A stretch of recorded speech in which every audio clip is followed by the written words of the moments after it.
are you? I'm very good, thanks. Hello, everyone. Hello, everyone. Yeah, I'm very good too. Enjoying everything here.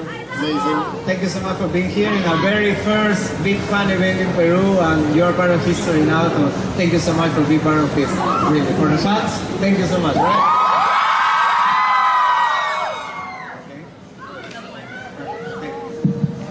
So, first time in Peru, what are the things you're doing before this? Yeah, it's my first time actually in the whole of South America, so it's a huge, I'm glad I was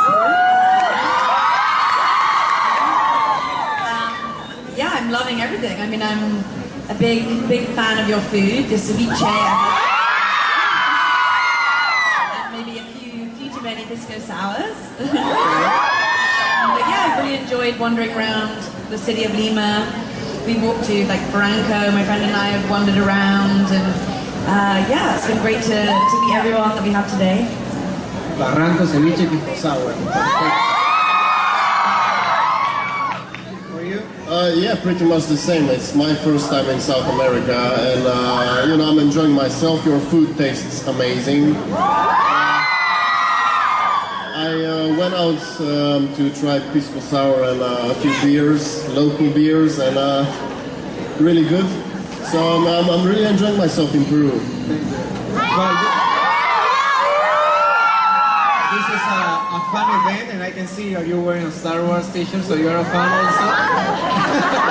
Of course. Funny for you, when you're growing up, remember, besides Harry Potter, of course, what thing are you a fan about it?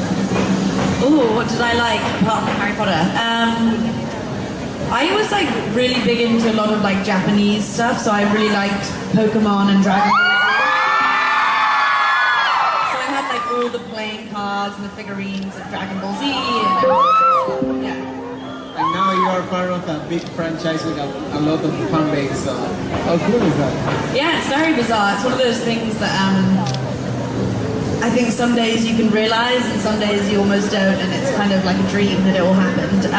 I think when we were making the movies, it was, you know, we were in this kind of bubble of this world, and it wasn't really until we stepped out and we had things like premieres, or, you know, you met fans or had reactions to it, did it almost sometimes sort of play real in your mind. I always remember that we got opportunity to be in London and in a world premiere. I don't remember which movie it was. I think it was Azkaban. And in Leicester Square, they built the whole thing in the audio theater. They even fans from Peru. I'm from Peru as well, as you know.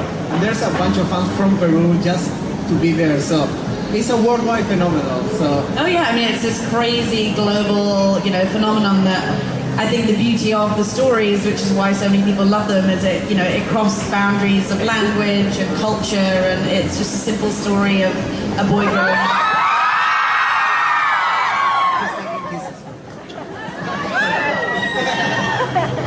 And for you, standing on the set, which is all the directors play a lot with the special effects, but also with the practical things. So you had huge pieces of set, real customs, real props. So how fun was for you?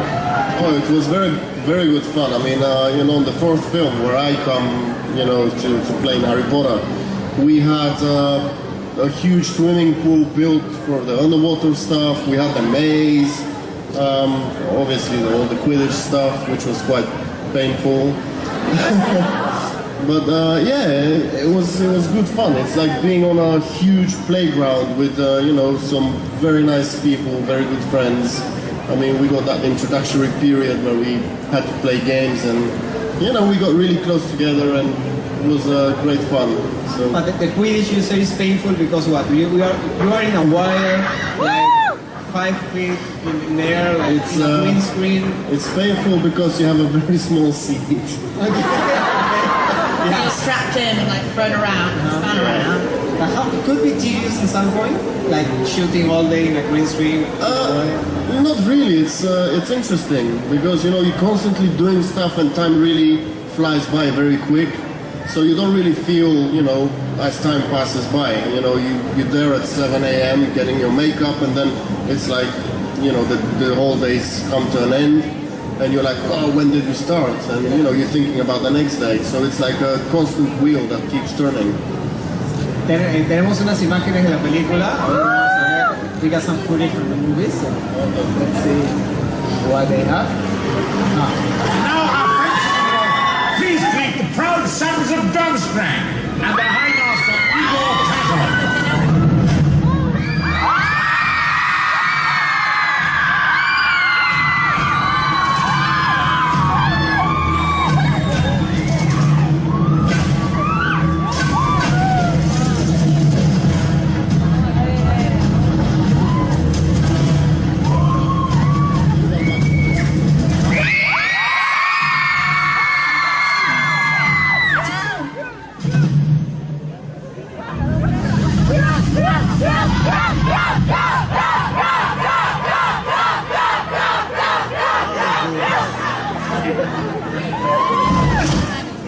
Okay. Powerful entrance. Yep. Memories of that shooting. This was my first entrance to the Great Hall, actually, I think. And yeah, brings back memories. It was 10 years ago now.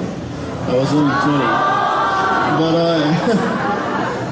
yeah, it was really good. I mean, you know, we got to see all the guys perform, you know, their capoeira skills, and yeah, it was great. There's a lot of extras, and yeah, they're all actors. I mean, Maggie Smith, and who was there?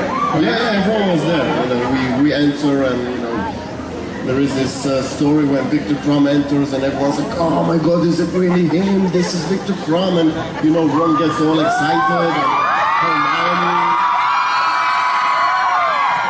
before that, you read the books, or was like something new for you as an actor? I read the books throughout the film. I mean, you know, just before we started, I had to do the body cast for the shark, and everyone was telling me, you know, this is the moment when Victor Krum turns into a shark, he saves Hermione, and I was like, yeah. So I went back and I read the books because I had no idea what was happening. I always remember Daniel Radcliffe told me that he hates underwater sequences because they put underwater some chemistry because they need to light and the camera pick everything, so the water is not just water, they got like some chemistry inside, and the eyes are itchy and the skin is rough. So for you, how was the experience? Yes, the underwater is very physically demanding. I mean, you know, you're underwater, you're not breathing, you need to keep your eyes open, you need to act underwater, and you know, it's a difficult thing. But then obviously, you know, you get training with professionals, and you know, you do your stuff. And then of course you have CGI and computers to help you out. So for you, Bonnie, remember any particular difficult one, or you are all friends, but like in a technical way, like was complicated or tedious?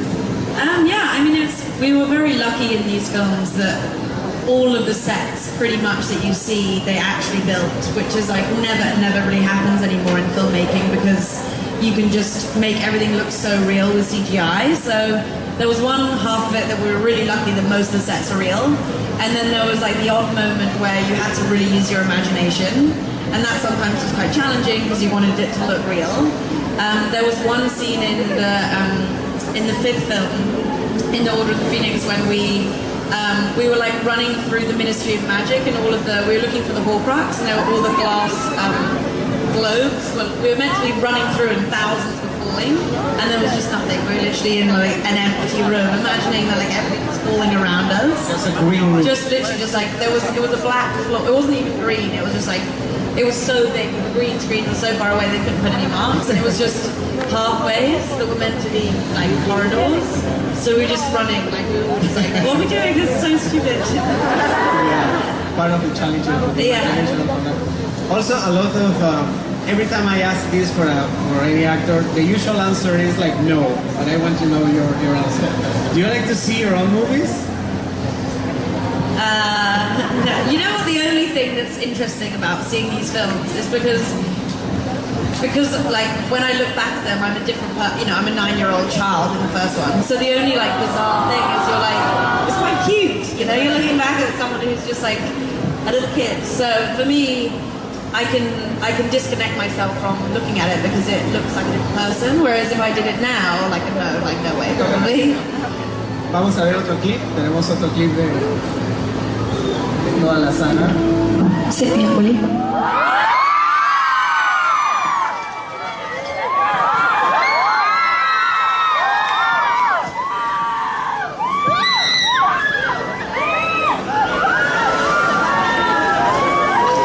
It seems silly, doesn't it, a wedding?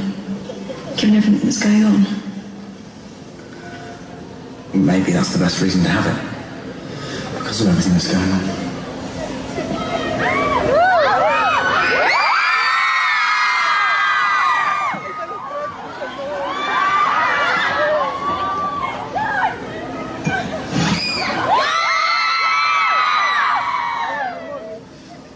Morning. It's like the romance part.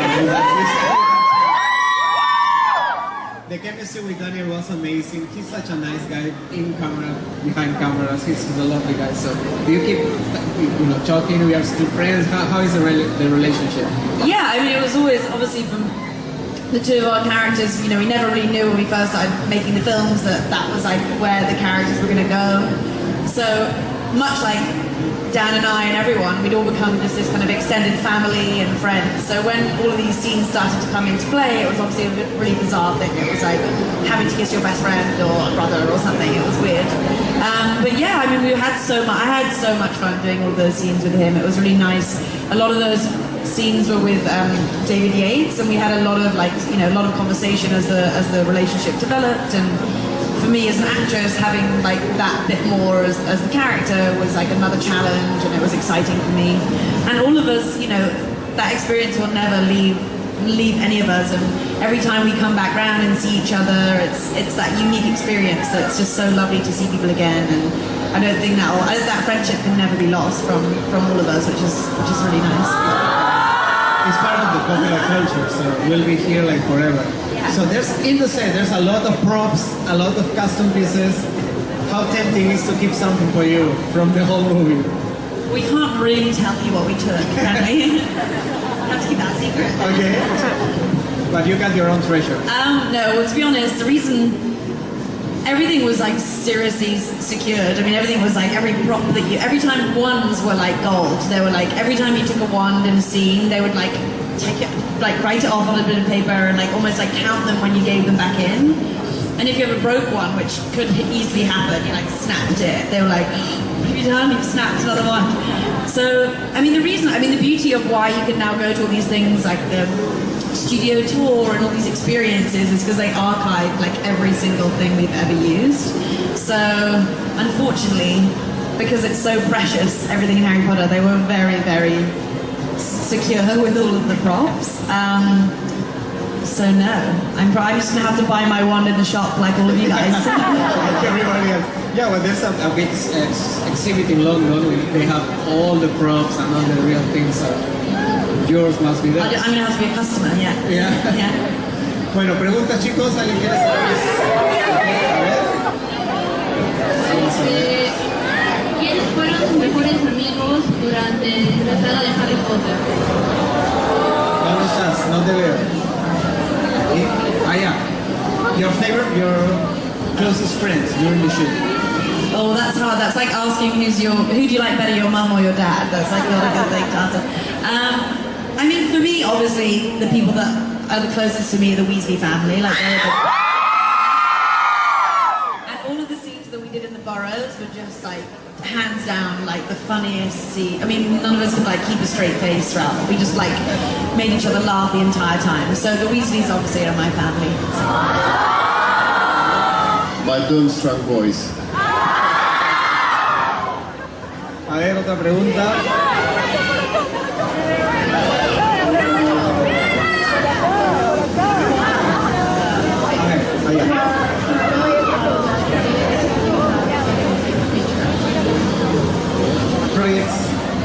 Yeah, so when I went to college, I went to film school, so I've been directing and writing, which is what I studied at film school. So since then, I've been making a lot of my own films, I've been writing and directing. So I'm going back to London in January to shoot my next short film. I shot a film and that's coming out in February in Bulgaria. And I'm doing a bit of traveling right now, and you know, I will stop at some point because my mom wants me to celebrate at home Christmas. But yeah, I have a few things lined up, so you know, keep busy. Yeah. So Bobby is a filmmaker, studied shooting, you know, to make movies and scripts and writing. So, with your experience as an actress, that of course helped you a lot to understand the whole process. Oh yeah, I mean the best film school I ever could have had was, you know, these 10 years on the films. I was always such a curious child. I was always like interested, like what does this button do? And like I was always interested in what was happening behind the scenes. And with Harry Potter, all of the different departments, like the amount of energy and like that went into the production design, the costume design, like every prop was just so well done, and all of the cameramen and the lighting people were like the best you could have at that time in the world. And what kind of movies do you want to do? Is like you got a specific interest in, or is just? Generally, right now they're pretty like straight drama. I mean, there's pretty like very, very character driven, heavily character driven. There's no sort of sci-fi fantasy element to it. It's very kind of the everyday reality of characters in life. Congratulations.